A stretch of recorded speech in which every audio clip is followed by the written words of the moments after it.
Gazing off into the stars. You guys are here for us and we're here for you. Perspective. We're offering a new way, a new lens to look at a situation and consider. Okay. Right.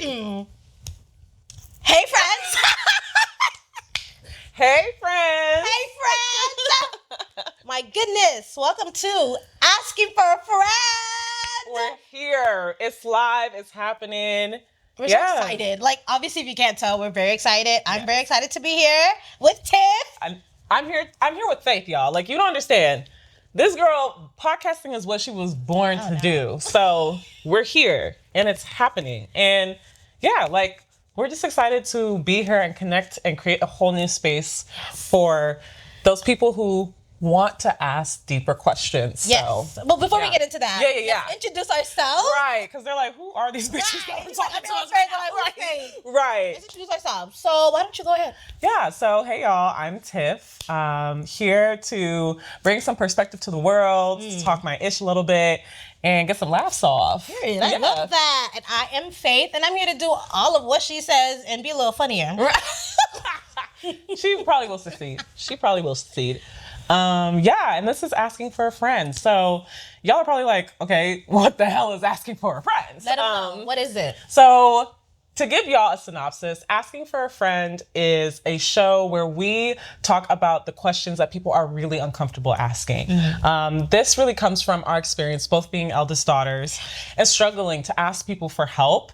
We want to create a space where people can come and ask questions that they don't feel like they can reach out to people around them to get some perspective. And yeah, we are eldest daughters, so we think we know everything. So why not? Why not talk about it to y'all? Literally. We wanted to create a space, like Tiff said, where it's judgment-free, where we can all be here for each other. You guys are here for us, and we're here for you. Exactly. You send in your questionnaires to us, and we basically read them off and talk about what we would do if we were you. Exactly. Or if we were your friend. So therefore, asking for a friend. Exactly. Because we really are y'all friends. We're your homegirls. We're your big sisters. We're there friends, for y'all. Besties, BFFs, all of the above. Whatever you want to call it. We're here. So I think we should just dive right into it and go to our first questionnaire. Absolutely. You guys have been sending questionnaires already. It's only the first episode and we got a lot of responses. We're so excited to weed them off, share them with you. And today we have a juicy one for you all as the first episode. Now this one is about a no judgment free zone. Okay. Now the question the person asked was, how do I become a less judgmental friend or person to others when they safely vent about the discomfort in their bodies, but continue to make poor decisions?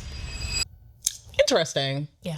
Very interesting. So the poor is in quotation marks. They literally put it in quotes. I'm not even adding anything to it. They said poor decisions.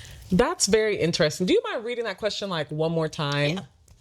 How do I become a less judgmental person to others when they safely vent about the discomfort in their bodies, but continue to make poor decisions? Well, girl, you trying to stop being judgmental on the question already.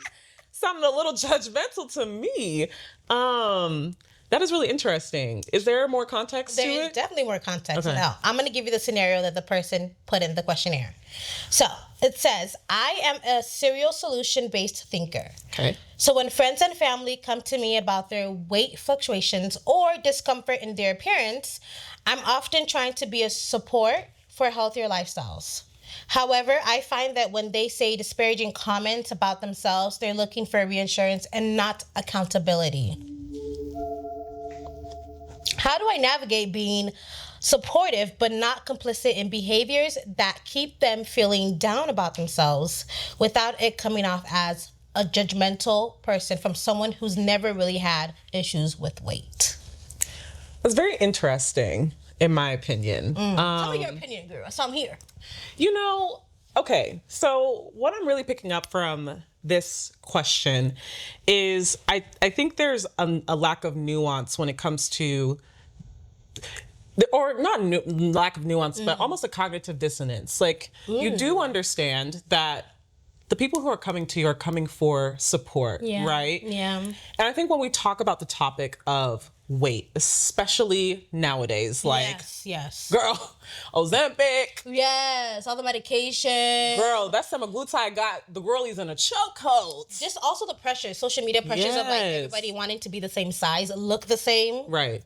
And even like fashion, like I love shopping, but as a girl who has a bigger chest, everything is quite literally eradicated for the big titty committee. So it's just it's not existent anymore. It's really for the dainty girls, the ones that can just throw on a little crop top and call it a day. Yeah. And so I do understand how skinny is back in, and it's more and more important than ever to like support people who are struggling in this time that we are in. Yeah. I do understand being the friend that is solution oriented. Yeah. I think that's this person's, I don't want to say problem, but like they're looking at the situation that their friend is presenting to them as, how do I fix this? Right. The fixer friend. The fixer friend. Fixer friend. There's a fixer friend, and then there's a friend who doesn't want to listen. Yeah. Which friend are you? You know? Yeah. But as the fixer friend, it's always, you think that, it has to be my way or the highway, because you're thinking, my solution makes sense, but it makes sense to you. I also feel like, so I do have experience with being the fixer friend. I would like to say I'm a reformed fixer friend. Because I think it comes from a space of like, it's genuine care, right? Yeah. It's like, I really genuinely want to help you, and I want to be productive in how I help you. But you also can't help somebody who don't want to help themselves. Exactly. So meeting somebody where they're at and also going through the motions with them. If somebody's struggling with weight, I've struggled with weight. Yeah. Like, yeah, girl. Shoot. After 25, after 25 will hit you. No, when they say the frontal lobe develops at 25, I think they also forget that your body also develops differently at 25. Yeah, like there's a whole second puberty you go through. It's not just your brains. Like, yes, you'll be smarter, wiser. Yes. The decisions you made before, you're just like, okay, I can't do that anymore.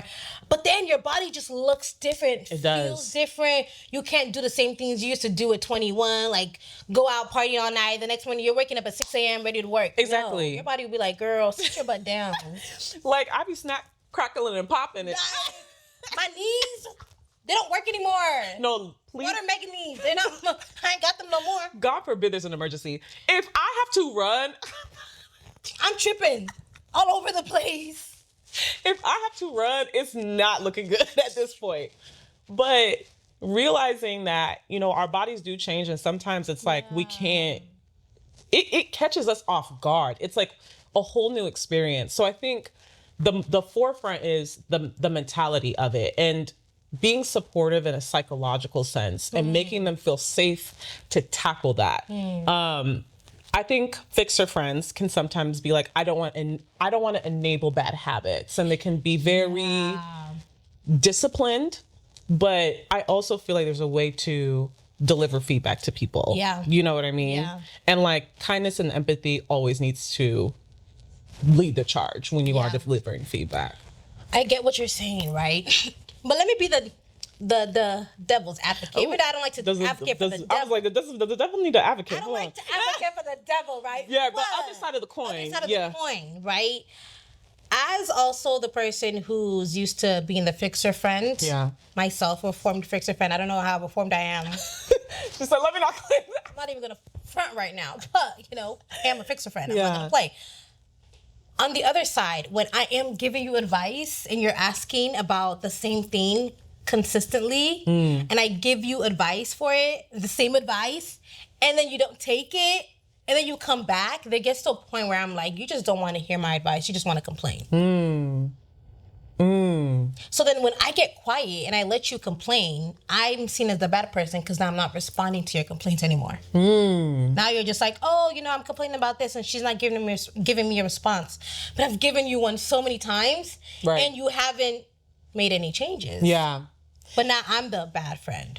Do you feel like, I just want to know your perspective on things. Do you feel like as friends, we always need to take the advice from our friends, or do you feel like we should just sometimes hold space and allow our friends to process out loud. I mean, we're different people, right? Like what is something that I could make a split decision on might be something that will take you a couple weeks to come to a solution for, right? But do you think we give our friends enough grace in those moments when... You make me think about all my friends that I've been like, no, you did it wrong. Well, you're right. Yeah.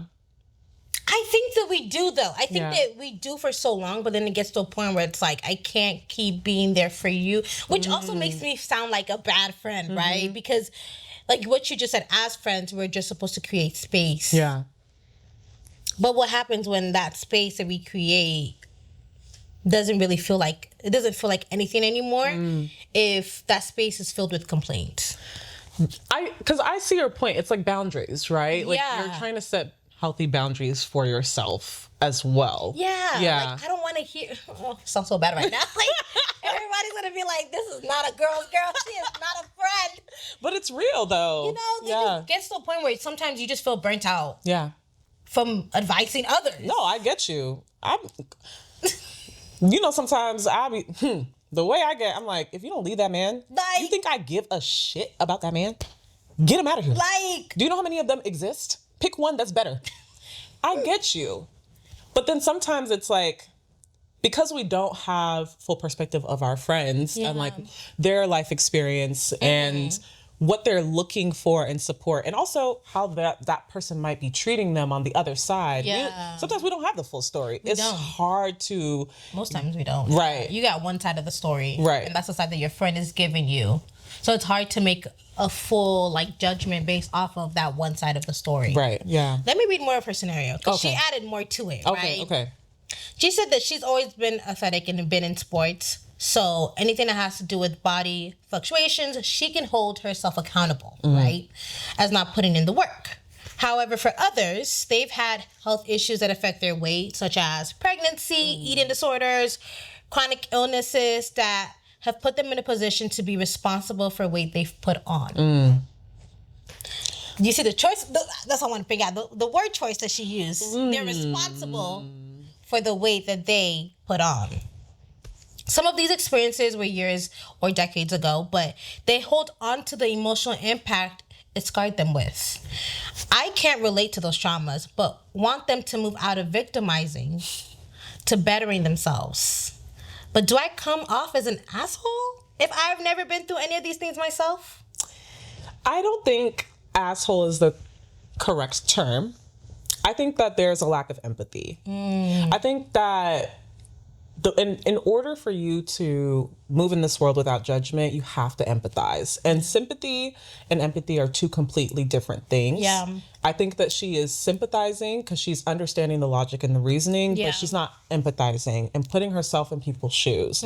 Chronic illness is not something that is controllable. Yeah. Pregnancy is something that you don't know the effects of your body until you actually go through it. Make people lose teeth. Exactly. Like somebody got that list, right? The list that they have, that list scares me so much. Because I'm like, dude, pregnancy better than birth control. Honestly, that list is better than birth control. Like, it's like, nah, don't come near here. Right. Yes. Yeah. And so I do think that that is her focus. Is just because you haven't been through an experience doesn't invalidate what somebody else is going through. And the only way that you can better yourself is by trying to put yourself in people's shoes and imagining how that scenario would make you feel. If you woke up tomorrow and you had gained 25 pounds and you could not get it off, no matter how much you deadlifted and you was doing squats, and you need to recognize that you do have privilege. Yes. And I think we just, sorry to cut you off. No, you're I good. think that we don't see certain privileges because we don't think that, it's not like visible, like money. Yes. Or access to education, or access to healthcare. But a privilege is having the quote unquote body that everybody wants to have. Exactly. That's a privilege. It is. Because some people don't have that and they have to struggle with that. Whether it's like, I'm too skinny or I'm too, overweight or this or that. But having that body where society deems is like perfect. Yeah. You're just like set. Yes. And also the mindset of an athlete is incredibly unique. I don't think sometimes like people give enough weight to that. Like my partner, he's athletic, was an athlete, went to college. Yeah. Like he has been an athlete his entire life. So I understand that mentality of you wake up, you grind, you work hard at it, you continue to push yourself until you achieve that goal. Yeah. And people who did not grow up that way don't have that mindset naturally. And so it's really hard. It takes devotion. And I think I understand her point of like, I'm trying to be helpful to you and my resource is extending my dedication or my discipline. Yeah. I would say actually she's trying to extend her discipline as a resource of I want to support you this way by holding you accountable and X, Y, and Z. And those are tangible, helpful things. Yeah. But it's only helpful when somebody requests it. Ooh, but they did request it. I don't know if they requested it understanding that that's what it takes though. Because discipline doesn't work for everyone. Like discipline is, in my opinion, discipline is fleeting. Devotion is what works for a lot of people who are emotion based because being devoted to making yourself feel better is different from I need to punish myself and shame myself for not being disciplined enough to accomplish this goal. Yeah. And shame is just not a good motivator for certain people. No. It's not for me. No. Like devotion is definitely my path of like I do better when I'm like honoring myself and I'm like, I know this is gonna make me feel better. I know that this is gonna make me happier and healthy and live a longer life. And that's something I deserve. So I'm devoting this time to work out to make sure I'm better. Yeah. You know? Yeah. And I think that something that really, I think that was pointed out to me from her scenario is like the word choice that she used. Yeah.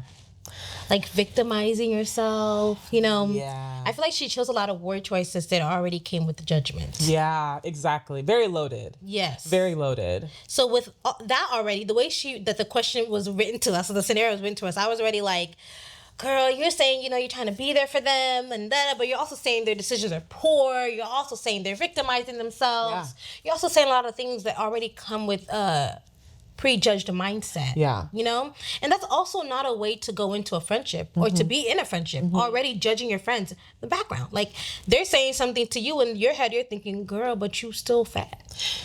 Honestly, in my interpretation, and I don't mean to psychoanalyze, but I feel like she doesn't recognize it because that's how she talks to herself. That's a whole different conversation. I mean, the internal monologue is definitely, it's harsh, you know? And I think that there's a plethora of reasons as to how you can feel comfortable talking to somebody externally like that. I think like, you know what I mean? Yeah. There's a bit of, if I think it's okay to talk to myself that way, like why wouldn't it be to talk to you? Yeah. And maybe that's how she gets through she motivates herself. She stays disciplined. She stays on track is by being harsh, being direct, being very concise and, you know, pointing blame.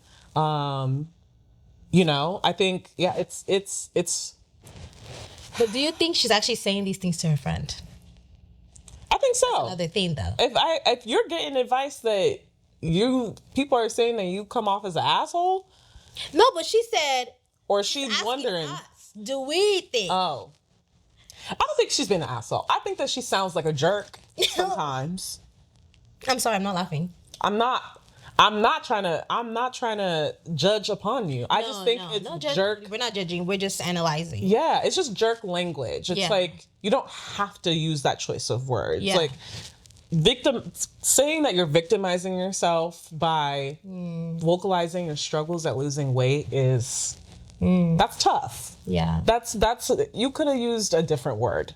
Yeah, victimizing is loaded. Like that's very loaded. Layered. Because then it's like, who is me? Yeah. You know, like, oh, I can't lose. You know, but then there's also, it's like, that's a real struggle that so many people go through. And that's why people do lean towards GLP-1s nowadays because it is providing solutions. Like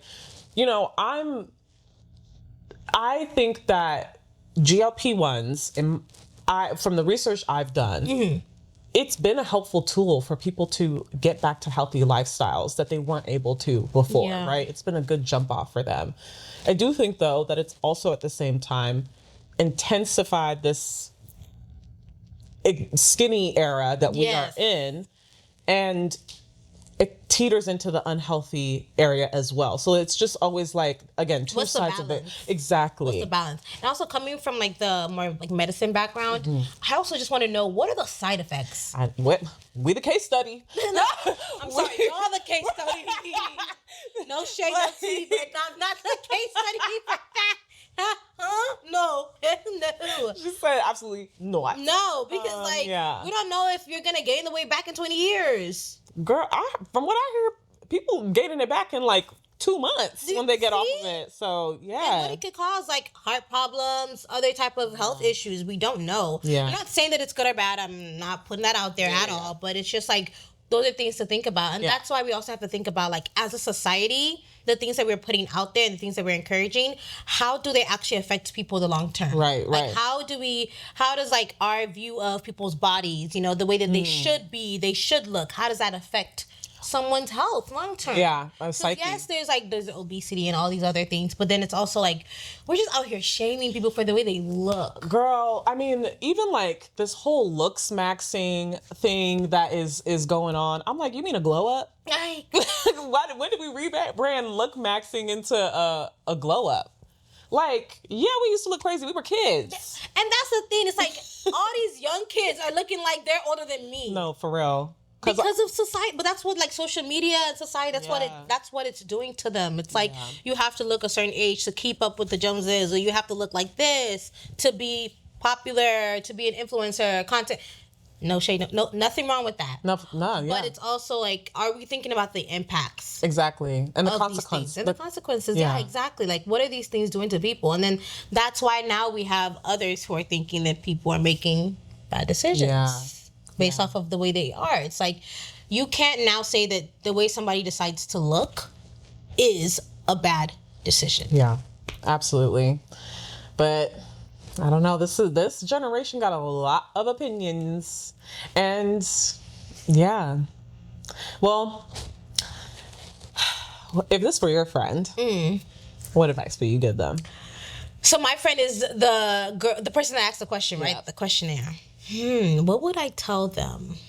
I would sit the person down and be like, look, I understand. As someone who is the fixer friend, I get wanting to help them fix their life or fix whatever issue they're bringing to you. But there needs to be a point where you are also just a friend. Yeah. Remove the fixer out of it and just be the friend. Just be there for them. And that's something that I'm struggling with too as a person. Just like, not being the person that they come to me and I'm like giving you a solution already. Sometimes people just want to listen, like you said. Like, I just want to make sure I have someone who's going to sit there and just be like, girl, I get what you just said. I understand. I take it in and I'm here for you. Yeah. Whatever you decide to do, I'm here for you. Yeah. But I feel like now it's just harder to be there for someone because we also think about our own baggages and our own things. Like, let me just give you a solution so you can go and do what you need to do and I could go back to me. Yeah. But if this were my friend, I would just tell them, sometimes you just need to listen. Absolutely. I definitely agree. What would you tell this person if they were your friend? If this were my friend, I'd be like, sis. That's just already got me. Like, sis, we're gonna have to do some deeper.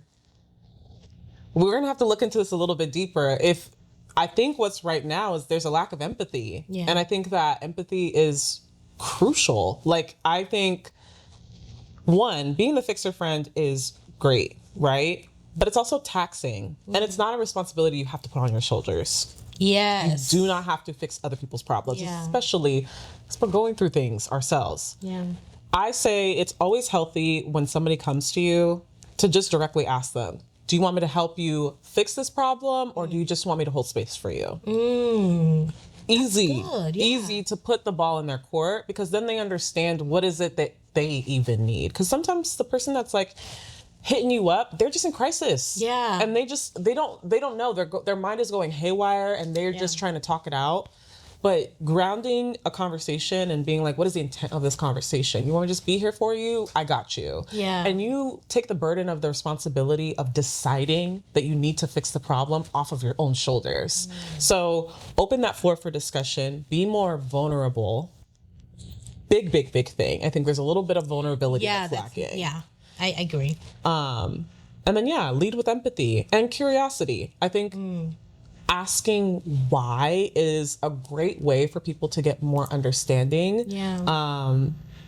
And have better relationship dynamics. So you gave some good advice. And you know what? I think something that I want to bring out from what you said is like giving them that responsibility back of deciding what they want from the conversation. Like, what do you want from me? Yeah.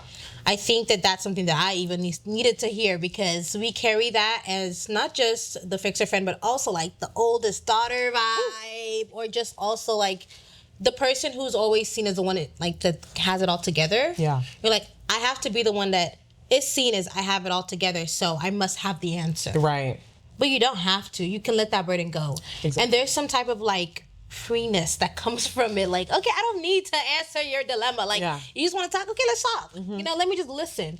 But I don't have to solve anything. Yeah. And I think you can still maintain healthy boundaries of, like you said before, like, hey girl, we've talked about this ad nauseum.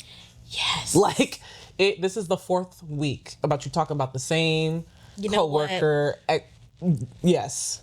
My question now is, how do you have that conversation? Because I've been in a situation where someone has, talked about a certain situation back to back to back to back to back. And the way that I went about it was like, I don't want to hear about this anymore. And I don't think it was productive, because then the person on the other end shut down and was like, oh, you don't want me to talk to you about this? Like, you don't want to be a friend. But that's not what I was saying. It was more so like, girl, you've told me so many times. Yeah. I'm trying to give you advice. I'm trying to do this, and you're just not taking it. Like, what do we do now? We're stuck. Yeah. Where do we go? So how do you now put that boundary up? I mean, that's the thing about boundaries. It's like, boundaries aren't for us to ask somebody to respect. It's for us to enforce. Like, boundaries are internal, right? So it's like, if you've decided, I don't want to talk about this topic anymore, it's just got to be like hey girl, I know you're still going through this, but at this time, I can't hold space for this anymore. But I still love you. I still care about you. I'm here for other topics, but we just talked about this so many times, and I just don't feel like I can contribute anymore. But how's your day going? She's like, and moving on. Like, and I think that's like I think that's been the healthy way for me to just continue on. But also people might not receive it well, and that is okay too. If somebody doesn't want to respect your boundary because they feel like, my definition of a friend is, I need a friend that's going to sit here and listen to me talk about the same issue I'm having. Even if it's 27 million times I talk about it, they're going to listen. Then they deserve a friend like that. That's what they desire. They can go look for that. But you're not going to provide that for them. So they've got to accept it, or they've got to compromise and realize, Faith is here and she's a great friend for me in every other scenario, but this area, she's just not going to meet my needs in. And I think that's just like, and they need to be okay with it. Like, that shouldn't be the end all be all for friendship. Like, if you don't want to talk about this, then I guess we can't be friends. Because I think some people then go there. Like, okay, then we're just done with this friendship because you don't want to hear this. But they're not also considering what the other person has to deal with listening to this every single time. I think it is a bit of, like, you have to decide to not be self-centered. Stop being inconsiderate, and realize a friendship is a two-way street. So just like, it's a relationship. It truly is a relationship. Like, a friendship is a relationship, and a relationship comes with giving and taking. And it's not always comfortable. It's not. It's most times uncomfortable. Exactly. But like, conflict is good, and it leads to growth, and the repair that comes after conflict is always how you elevate and like build a stronger bond. So I think conversations like that we should normalize having them, because if we don't, we're always gonna be stuck here. We're gonna be stuck in superficial. And that's where animosity comes from. People are holding things in. Like, it just goes deeper, and then that's where this whole like the judgment part comes in again. Exactly. Because you're holding it in all the time. Recurring At some point, cycle. we just have to have the conversations with each other and be okay with having those conversations. Yeah, especially when you know that you're coming from a good place. Like I think Your heart is pure. Exactly. I think a lot of times we are afraid to have those conversations because it's like, oh, I don't want to be the bad guy. Yeah. I don't want to be seen as the villain or a hater. People so quick to be like, oh, you just secret hater. Right. But like You don't want to see me with my man. Yeah. You a hater. It's like, okay, sis. right. And it's like, no, I genuinely care about you. And I think I don't think people have experienced that enough to understand that when people deeply care about you, they want better for you. It actually hurts me more. That you know what I mean? Yeah. Like, the reason I'm a fixer friend is because I want better for you. Yes. And I see the better. Exactly. I see it, but you can't see it. Like when you're with that man that you're complaining about 24/7, I know that you can get better. Exactly. And as your friend, I'm supposed to want better for you, right? But again, it's like, you can't want better for somebody than they want for themselves, which is like that is the hardest concept I think I struggle with, where it's like, what do you mean I care more about your success, your ambitions, your goals, your dreams than you do? Why are you so comfortable disappointing yourself? And I am like, but I also, cognitive dissonance as well, I'm also at times comfortable disappointing myself. It's like learned habits, you know, like, especially if you grew up like in like households like I grew up, where it's like, like I didn't have people who were raising me that like they were constantly disappointing me. So it's like, I understood that feeling. Yes. I was comfortable with that feeling because it's what I knew. It was predictable. Yeah. So like holding your ground and standing up for yourself and advocating for yourself is very, very difficult. And it's easy to advocate for others, which is why I think as fixer friends, we're like, oh, hell yeah. Like, we're rooting you on. We know you can do better. We know that the person out there, the man of your dreams is around the corner. The person of your dreams is around the corner. But when it comes to us, we're just like, I'm going to still have to say. Right? Like, no. Which is so true, because it's easier to give someone advice than to take it. Exactly. That's why we sitting here. Shit. Right. That's actually hilarious. That's why we yapping right now. Literally. That's why we're reading your questionnaire. Right. Ask us what we submitted. Right. Exactly. But it's so true. Right. It's much easier to give advice than to take it yourself. Because you're like, yeah, I'm going to stick beside that man. Right. But you don't stick beside him because he's useless. Hello. Well, I'm going to stick beside mom. Right. You know? Yeah. It is. But my man ain't useless though, but. oh, Just kidding. But it is. And I just feel like at every point we just have to practice empathy. Yeah. I think it goes back to that empathizing, you know, with people as humans. Like, to you, it could be a poor decision. To you, they could be doing something wrong. But also, you could be doing something wrong to them. Exactly. Like, in their eyes, what you're doing is also poor decision. Is also wrong. Exactly. So it's relative. Exactly. And that's the thing. Another thing is, like, it's perspective. Yes. You know what I mean? Like, I think even us, like, we're not giving advice. Like, who the hell are we to give advice to anybody? No. But what we're offering is perspective. We're offering a new way, a new lens to look at a situation and consider. It's still up to you, you know? Like, we have to use our individual discernment at the end of the day. Yes. And make a decision that's best for us. Yeah. And have faith that no matter what decision we make, it's going to work out in the end. Yeah. You know? Yeah. But if we're not learning these lessons, we have nothing, like, there's nothing at the end of the road if we're not. Is this going to be a repetitive cycle? Yeah, exactly. I think like what you just said is completely true. We just have to keep being better people. Yeah. Not only to others, but also to ourselves. Yeah, and I think the better we are to ourselves, the better we are to others. Exactly. It always starts from within. Yeah. So, yeah, you know. That's the advice we would give them if we were their friends. Exactly. Like, be nicer to yourself so you can be nicer to others. I think that should just be the quote of the day. Right. Be nicer to yourself so you can be nicer to others. Exactly. This was a great first episode. Yes. I feel like we delved into so many different topics, real. like from this one questionnaire. But whoever it is that you wrote this questionnaire, I just want to also let you know that you are not a bad friend. Not at all. You might be the fixer friend. Yeah. But you're also a good company because we're fixer friends too, you know? But we're not bad people. You're not a bad person. Yeah. We understand that you just want better for your people. Yeah. But we also would like for you to understand that sometimes what you think is better for them might not be better for them. Exactly. And yeah, well, I think that's it for the first episode. So if y'all liked it, please stick around. We got way more episodes coming your way. Please follow our pages, askingforafriend.fm. Subscribe to the podcast. Tune back in. We got another episode coming your way every other Tuesday. Yes. So clock in. And don't forget to put your questionnaires. We have the link in bio for all social media platforms. Go to that link and put your questionnaires. We want to hear more about what you guys want to talk about here. Some questions that you have, some advice you'd like to know about. What are your friends doing that you want to bring onto the podcast? Yes. We're here for you. Exactly. And we'll see you guys at the next episode. All right. Bye.